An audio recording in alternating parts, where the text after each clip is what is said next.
going to push the driveway page left, and there's an existing curb cut that we're going to utilize for that. And we're going to push the driveway entrance a little bit farther away from the off ramp from 128, and we're going to have it also narrow it up a bit for just a typical standard driveway cut. And then the use and traffic at a self-storage facility, and I apologize, I don't think I even said that. This is a proposed self-storage large building with individual storage units. However, the traffic is very minimal, and you may see 1 or 2 customers a day, and maybe a few more on the weekends. But really, people come once, put their stuff in, and then they don't come back for a while until it's the next season that they're trying to get stuff, or they've moved, or there's people tend to store things for months at a time rather than something that you're accessing weekly or on a consistent manner. So with the driveway entrance, that comes in, and there will be 6 stalls up at the front. The office for the building, the storage facility, will be in the lower left-hand corner of the addition. However, the whole building will be the existing building and the proposed addition will be uniform, and it will be one building is what you're going to see there. And the office is located in that lower left-hand corner there. And so, that you can go check in, you can, go through the paperwork and get your rental unit there. But typically, once you have your unit, what you're going to do is you're going to drive straight past there, around to the back, and there will be sliding doors, sort of like when you walk into, a CVS or a typical retail store, where they just have the sliding doors that open, is how you're going to bring your goods into this facility. There's not a dock of any sort for you to back up to and unload. It's, there's a paved area in the back here for you to, park your truck or your car, and you'll have to carry your goods into the building. The typical vehicles that access this type of facility, based on the owner's experience, they have another facility up, I believe, in Gloucester. And the typical vehicles are your passenger pickup trucks, typically with, and then self-driven, the U-Hauls, the smaller versions. And so we have the back parking area is designed so that the SU40, which is like a step above the normal typical little U-Haul, is able to go back and turn around there. And so as far as larger moving vehicles, those are not what is served by this facility. So as far as improvements go, the existing parking will be demolished and then reconfigured to show the shaded area here is what we're putting back. There is a small area over page right that is going to remain. We can use it for additional for some snow storage, or we can use it just for additional, if somebody, maybe there's a Saturday where, right before school, kids eventually we'll all be going back out into the world. So there's some additional parking over there, but it's not necessarily, we didn't want to, it's there now, and we didn't want to remove it because, it could be a useful, overflow area or so. Otherwise, the remainder of the parking is to be replaced. So if you go down to the next sheet, go to the next sheet. Yeah, this one kind of doesn't show much. Okay, so this is the grading plan. It shows that SU40 truck turning around. But so what's happening is that the driveway coming off of Andover Street is, so Andover Street is at a higher elevation than the back of the site. So with grading that driveway in, there'll be a slope down to a swale at the bottom of the hill there to collect that runoff so that we are not obviously discharging either onto Loris Road or to the neighbors in the back. And this will also, any trash, apparently, one of the things the neighbors have said is that, there's trash that kind of comes across Andover Street and then goes downhill. And so this will be another, we will have the fence along the back in order to catch anything from going into that area. But this is also another item that will help, kind of give that a little bit of a buffer and protection against those homes behind. So we can keep on going. And so this is really the grading plan. Okay, so for stormwater, we are collecting the runoff from the proposed addition and conveying it through infiltration system. We are the post-construction area, the impervious area is less than what is currently there. However, with our design review meeting, one of the comments that was requested was that we add infiltration, and so we've added this subsurface infiltration system for the roof water to direct that to add infiltration into this system. Otherwise, the storm drain system is going to follow the existing discharge point. So we're going to collect it along the, let's say, Page North of that parking area, going along the back there. And then there's a manhole that will replace an existing catch basin. And then that discharges to an outfall that is in between that fence along the pavement area that I mentioned previously and that northern property line. In between, there's an existing outfall, and you can see it off to the right there. There's a line with little arrows through it. So that's the discharge line, and then it goes, there's a drainage trench that is from 128 that you can see in the gray that's all the way to the right-hand side of the page. And so this has been reviewed through engineering, and then also we're in the process of reviewing an RDA with the Conservation Commission. We met with them previously. However, the City Council had requested some site plan changes, and so we incorporated them, and the Conservation Commission wanted us to come back when we had a final plan that they could look at. So we are going back with them in an upcoming meeting. However, they're kind of catching up on their various meetings because of the craziness that is COVID-19 times. But we're going through that permitting as required. I guess we can go down to, I think you have the utility. Yes. And so then as far as utilities for the site goes, the existing utilities for gas and electric go around the right-hand side of the existing building. Those are to remain. Water, domestic and fire, we will have new services that go around the addition to the right, to the back. There's going to be the pump room is going to be in the back of the building.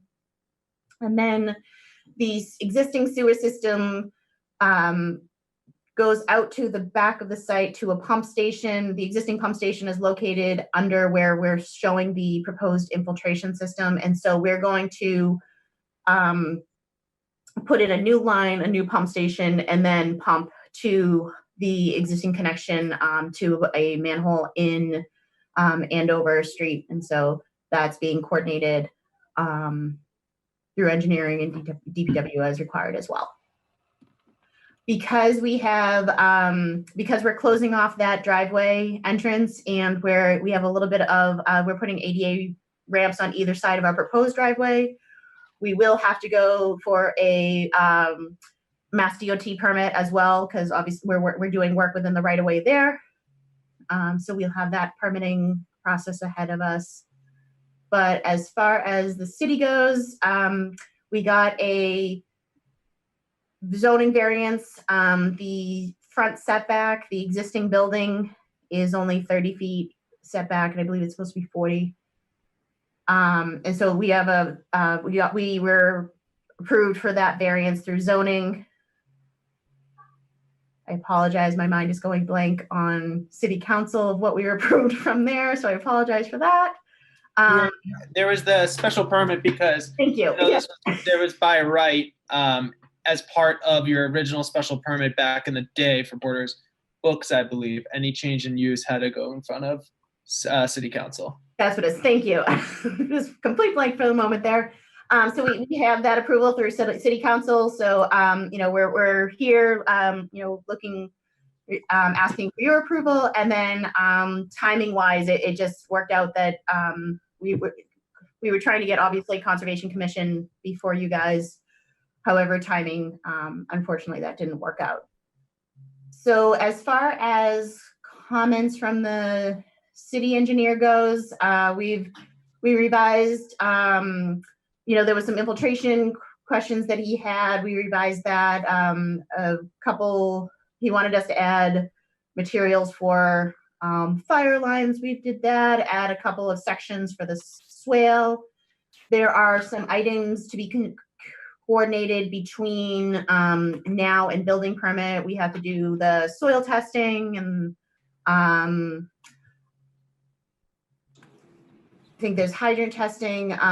So there's a few items that we have that in order to get the building permit that we have to check off. But as far as planning, I don't want to speak for him, but we got the letter and he seemed as though he's comfortable with the project as it is. So I think I'll stop talking for a minute and see if you guys have questions. I can jump in real quick. It looks like,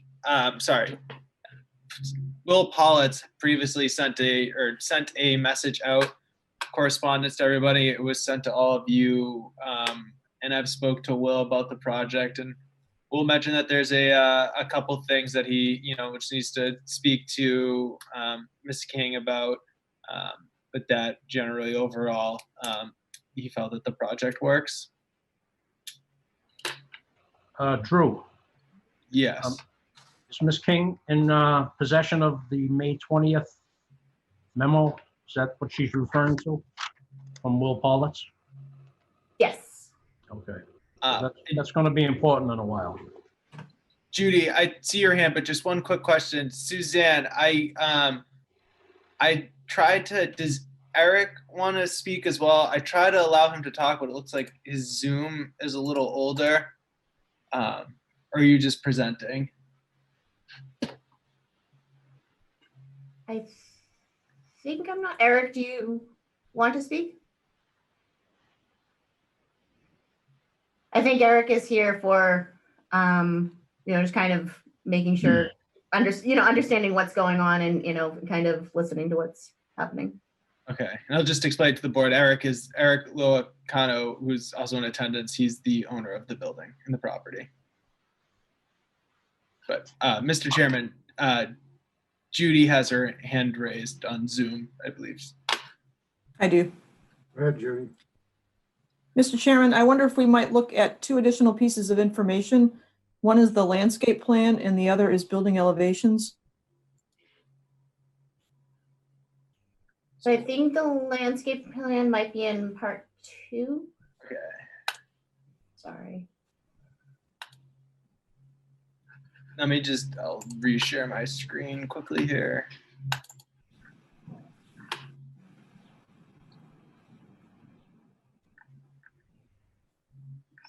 Or next to that one right there.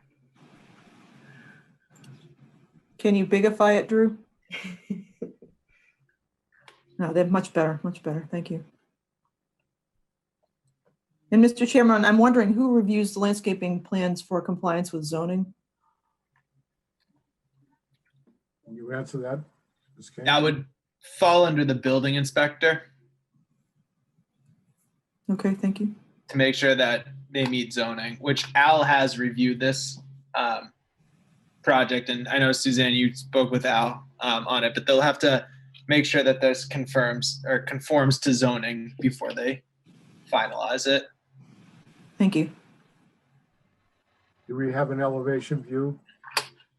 I I don't, Suzanne, do the plans have elevations in them? I don't believe so, but you sent me the elevation that for Al to see the elevator. But I don't believe the plans have. So that's the elevation PDF, if that's possible to pull up. Okay, that does have it all? Yes. Let me pull that up quickly.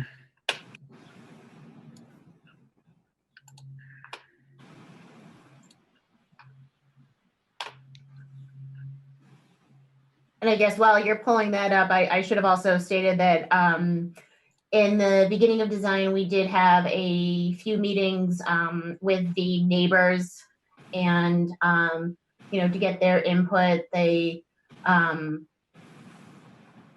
an organized group. And so a few things they requested is originally we had a 6-foot wall in the back, and they requested that we increase that to 8. And they wanted to make sure that we didn't put too many plantings on the corner of Loris Road to block traffic there.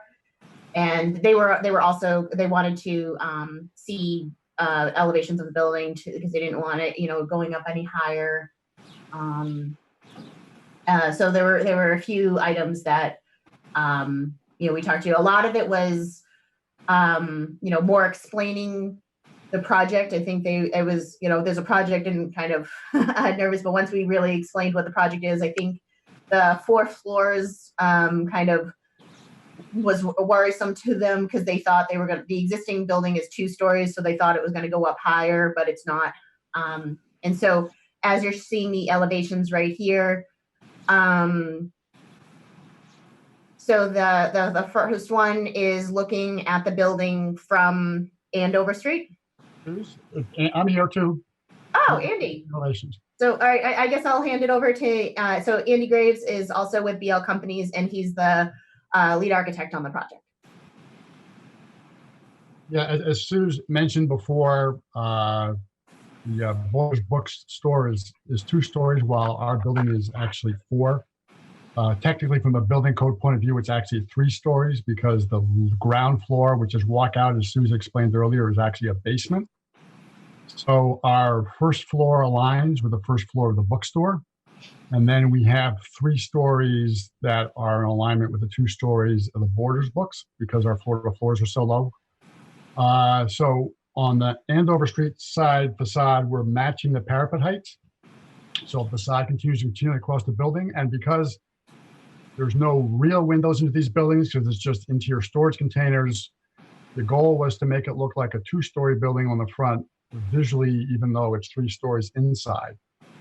So the far right-hand side of the top elevation facing Andover Street is that beveled side where there's existing glass windows.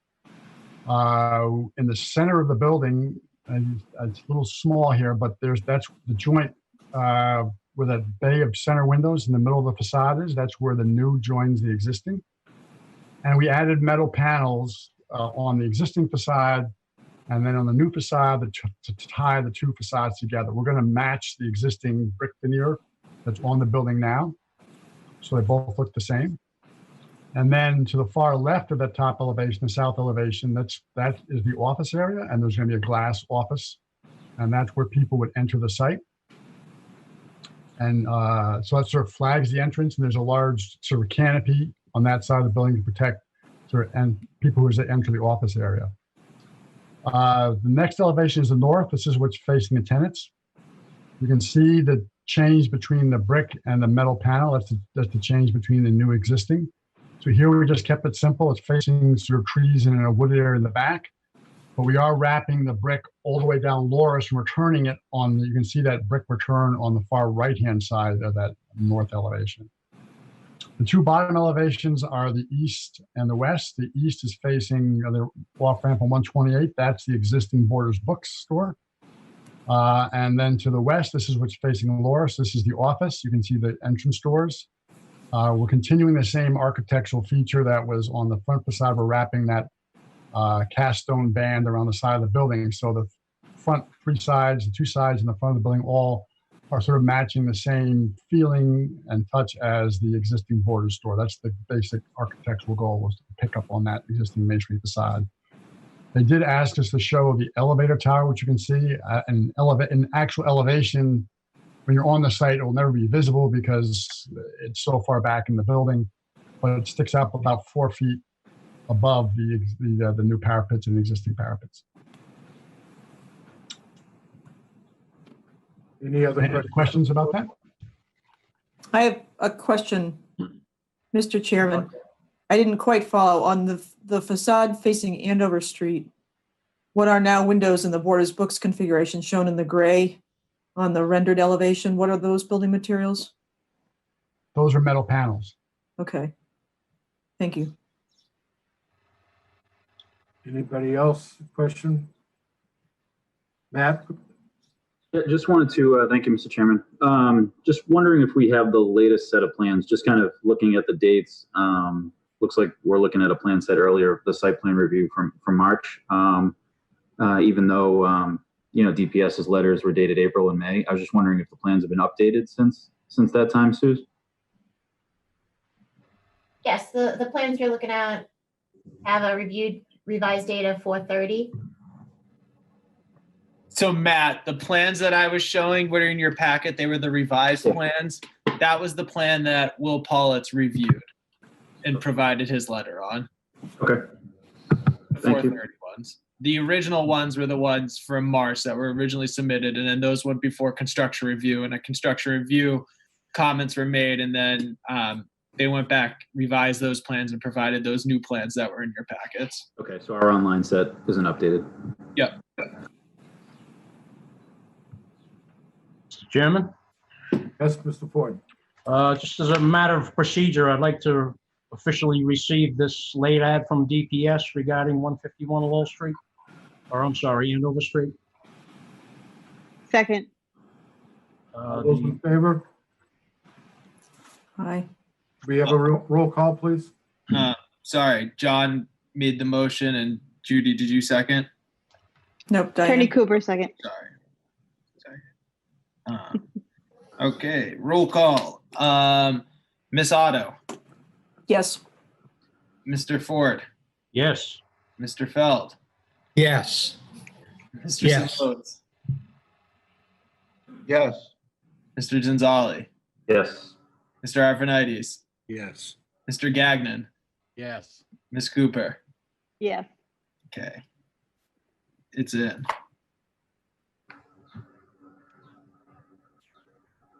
I have a question through the chair to the applicant, please. Yes, Roy, go ahead. So is this facility going to have a resident administrator that has an apartment and lives in this facility, or at some certain hour, they kind of lock the place up and leave?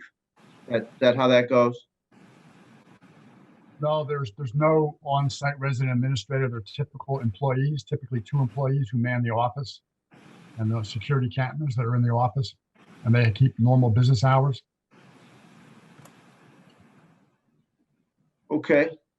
And I assume on the document we just voted to receive from the DPS that the applicant concurs that he will manage all the items on that list. I think there's 20 items on that list Yes. dated May 20th, 2020. Yes, with coordination with Mr. Pollitt, we agreed to address all of those conditions. Very good. Thank you. Any other questions?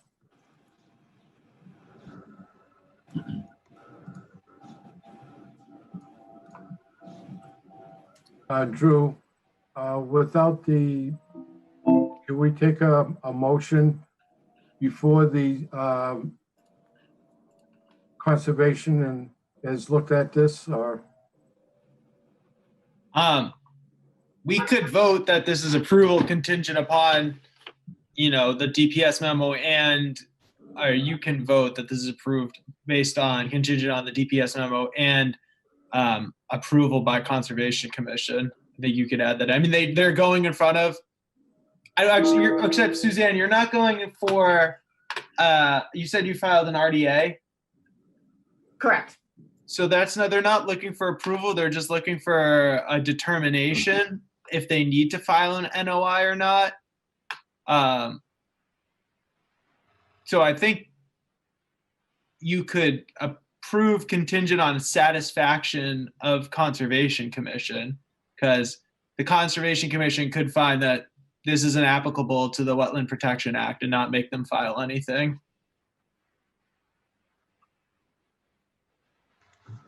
Okay, thank you. At this time, I would accept a motion.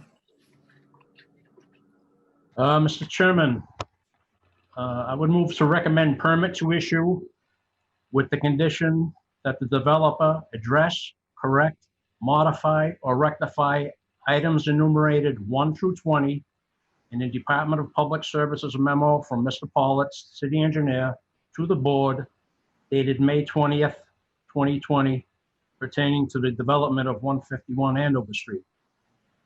Further, I would make the permit contingent on approval from Concom. I would not say approval because If there's needed, if needed. Second. Second, Attorney Cooper. Could we have a roll call on this, please? Yes. Mr. Ford, Yes. Mr. Feld, Yes. Ms. Cooper, Yes. Mr. Simoes, Yes. Ms. Otto, Yes. Mr. Gonzalez, Yes. Mr. Arvanites, Yes. Mr. Gagnon. Yes. Nice. Yes, from the chair. Mr. Betancourt. Thank you for your presentation, Ms. King. All right. Thank you guys very much for your time. Thank you. Suzanne, I will draft up a memo with a motion sheet probably early next week and pass that on to the building department. And I will CC you on that so Al can get the approval letter. All right. Thank you. Yep. Thank you. Drew, if you need the language for the minutes of this motion, I can, I got it recorded. Don't worry, but thank you. okay, all right. We're on the ball. Golly. Appointments. No appointments, have none listed. Subdivision board action, proposed Stonegate subdivision. Action has been continued until May 28, 2020. Is there any updates for this? Mr. Chair, if I may, I spoke on the phone with Attorney Kelty.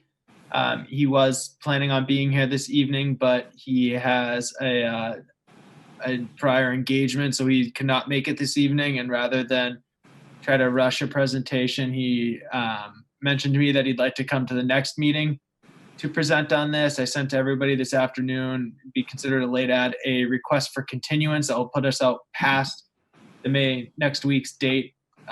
So that should have been in everybody's mailbox. And he's going to look to present on those revised plans at the next meeting, which I believe is June 4th.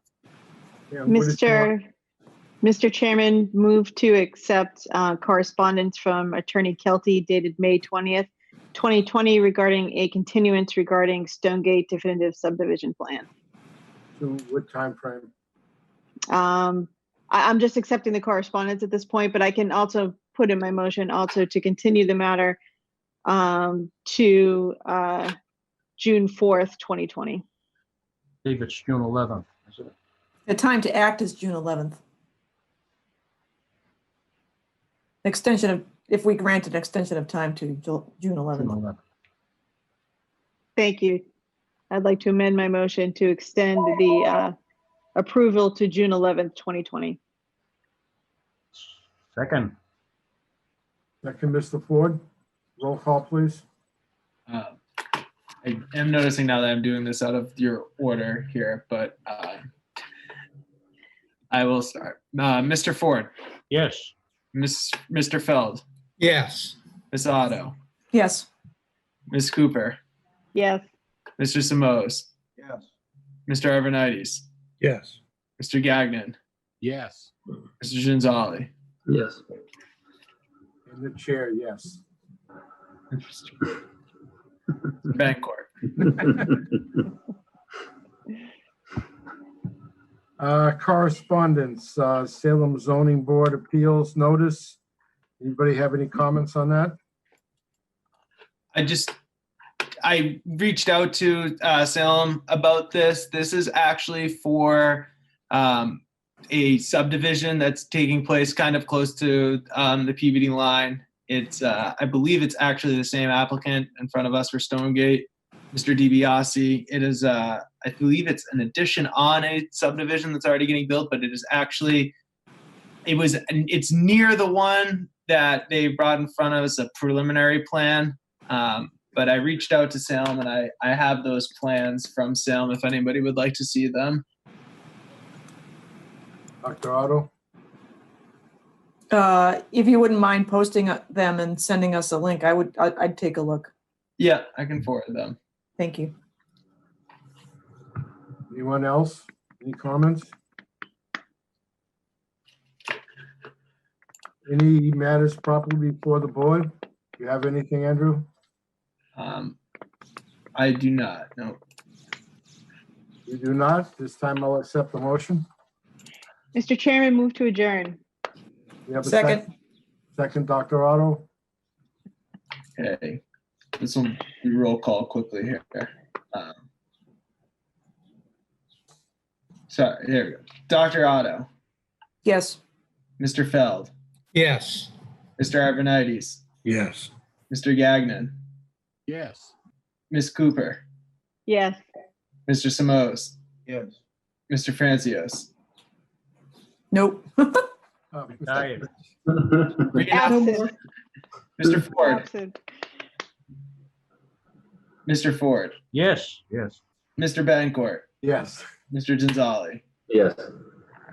I'll get it down by the end of this, by the next meeting. And with that, everyone, And thank you all very much. Thank you. Thanks, everybody. Everybody, Night. stay safe. Memorial Day weekend, everyone.